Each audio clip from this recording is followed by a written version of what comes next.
स्वादिष्ट किचनमध्ये तुमचं मनपूर्वक स्वागत। आज आपण पारंपरिक पद्धतीने बनवलं जाणारं मेटकूट पाहणार आहे। मेटकूट आणि पारंपरिक म्हटलं की आपल्याला आजी पणजीची आठवण येते आणि त्या काळात असे मेजरिंग कप वगैरे काहीच नव्हतं, परंतु त्या आपल्या मुठीच्या अंदाजाने सगळे साहित्य घेऊन ते मेटकूट इतकं रुचकर बनवायच्या, त्या एक हाताला वेगळीच चव होती।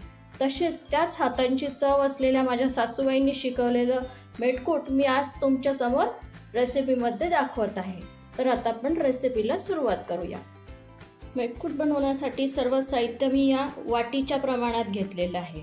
मेजरिंग कप सगळ्यांकडे असतातच असं नाही, म्हणून वाटीचं एक प्रमाण घ्यायचं, ग्लासचं एक प्रमाण घ्यायचं काहीतरी। आपण 1 वाटी हरभऱ्याची डाळ, अर्धी वाटी तांदूळ, अर्धी वाटी उडीद डाळ, पाव वाटी मूग डाळ, पाव वाटी गहू, 1 चमचा धणे, अर्धा चमचा जिरं, 1 लाल मिरची, ही सुंठेचा एक तुकडा घेतला, आपण हे किसून घेणार आहे।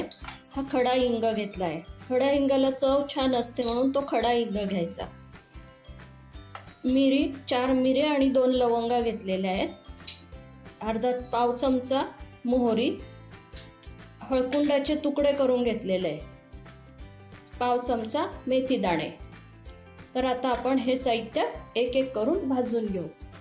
सुरुवातीला हरभऱ्याची डाळ भाजून घेऊ। सगळ्या डाळी तांदूळ मी सुती कपड्याने आधी पुसून घेतलेले आहेत, म्हणजे त्याची पावडर वगैरे निघून जाते।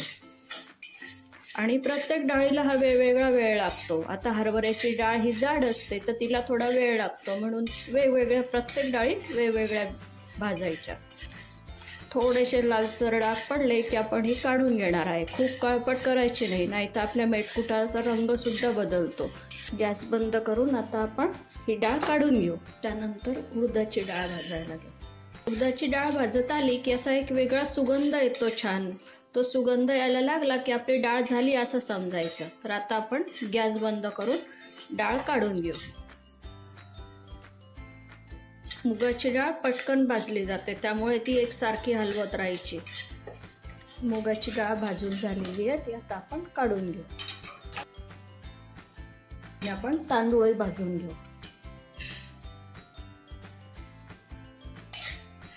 तांदूळ पण भाजून झालेले, गॅस बंद करून काढून घेऊ। पाव वाटी गहू भाजून घेऊ। गहू चांगले तडतड उडेपर्यंत भाजून घ्यायचे। गहू छान तडतड उडायला लागलेले आहे, आता गॅस बंद करून ते काढून घेऊ। गरम कढईतच आपण धणे टाकणार आहे, जिरे, धणे आणि जिरे बरोबर भाजून घ्यायचे।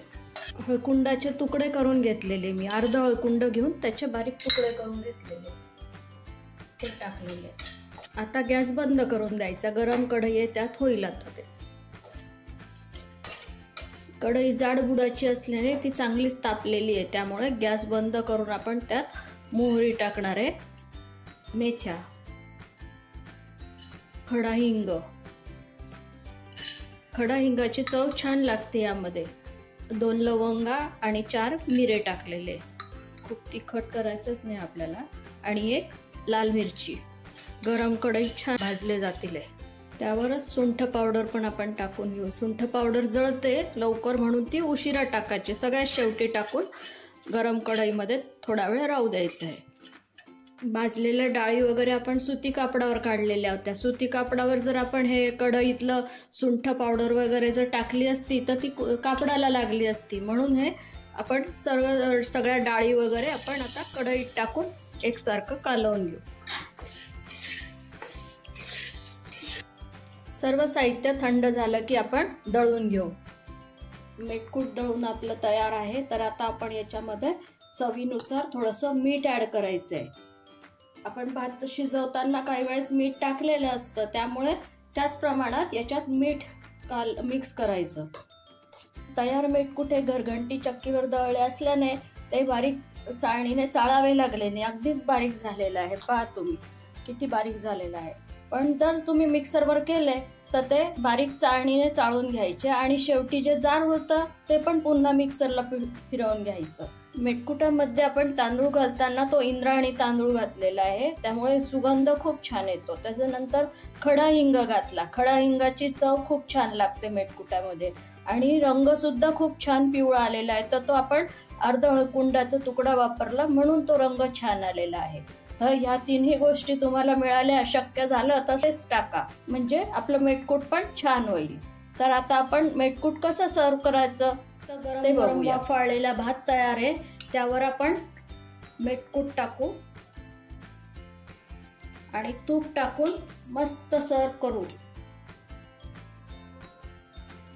तूप टाकून लिंबाच्या लोणच्या सोबत खायला घेऊ.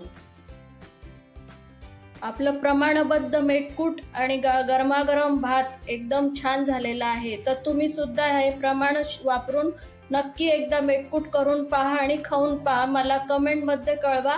आणि माझं चॅनलवर नवीन असाल तर लाईक करा, शेअर करा, सबस्क्राईब करा. धन्यवाद.